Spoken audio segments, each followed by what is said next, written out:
there might not be a Formula One race in April. One of the most interesting developments that is coming out of Formula One is that there might not be a Formula One race in April. And this is because of the current situation in Middle East. And if you are new to Formula One, it is worth noting that Middle East plays host to Formula One races. And in fact, in 2026 or in the calendar year of 2026, there are 2 races already scheduled to be hosted in Bahrain and also in Saudi Arabia. The Bahrain Grand Prix is going to take place on the weekend of 12 in April, and the Saudi Arabian Grand Prix is scheduled to take place on the weekend of 19th April. And according to reports, it is being said that Formula One does not intend to replace those 2 races should the situation demand for the races to be cancelled. And what that means is that April would be a very unusual month because it would be a month where there would be no Formula One races. And if you think about it from a fan or a supporter of Formula One's point of view, that would definitely be a very wrong month because already many people are geared up for those races. And the Formula One races will have come out of Australia, China, and Japan.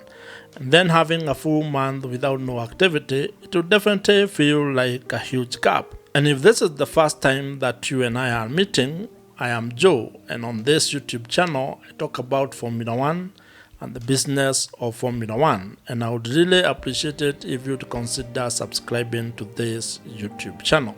But I think given the seriousness of the situation and the fact that safety of the people who are involved in Formula One comes first, I think the cancellation of the races and the calendar having a gap would be a small price for you and I to pay. Of course, it's not ideal. I think and I believe that each one of us would want the situation to be settled. It would be nice for the conflict to come to an end, and not necessarily because of Formula One. And as a fan of Formula One, I would want it to come back, but I am talking about even all the people who are involved and affected by the ongoing situation, and also the ripple effect whereby other industries are also affected. I don't think there's anybody who would want to have the situation prolonged for longer than is necessary. And I think when it comes to Formula One, having those 2 races cancelled would definitely hurt a lot of Formula One fans, Formula One business people.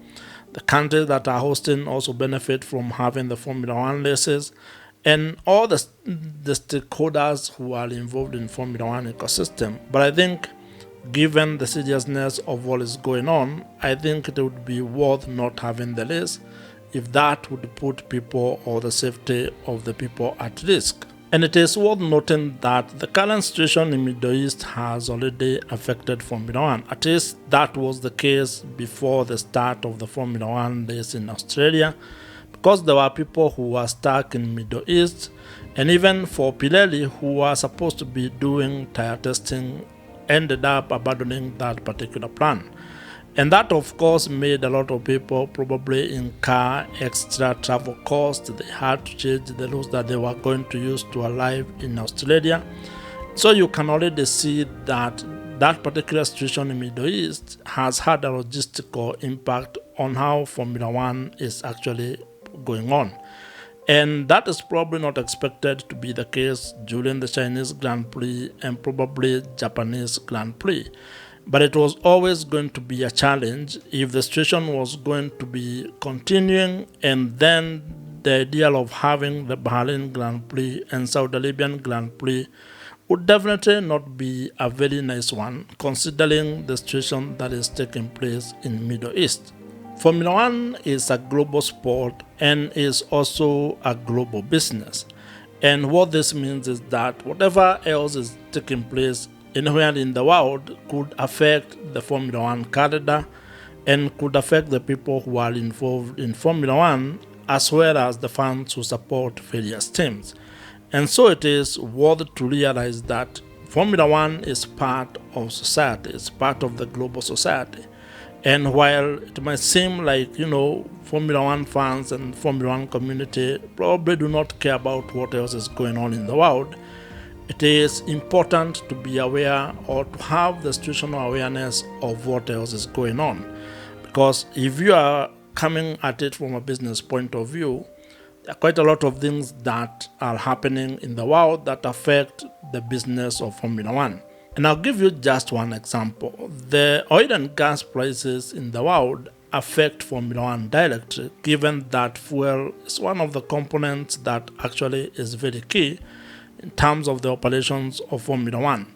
And so when you have the gas prices going up, when you have the crude oil prices going up, that particular cost or that increase in the cost of fuel definitely it is going to increase the cost of operations of Formula One teams and also other partners who are involved in moving the teams across the world. And I think that's the case for all other productive industries. When you have the cost of fuel going up, it affects everybody else. It affects everything else. It raises the overall price of other goods and services in the economy, and that's going to hit you directly. So it is good to be aware of what is happening in the world and seeing the relationship or the interrelationship between Formula One and the activities or things that are involving or that are evolving across the world.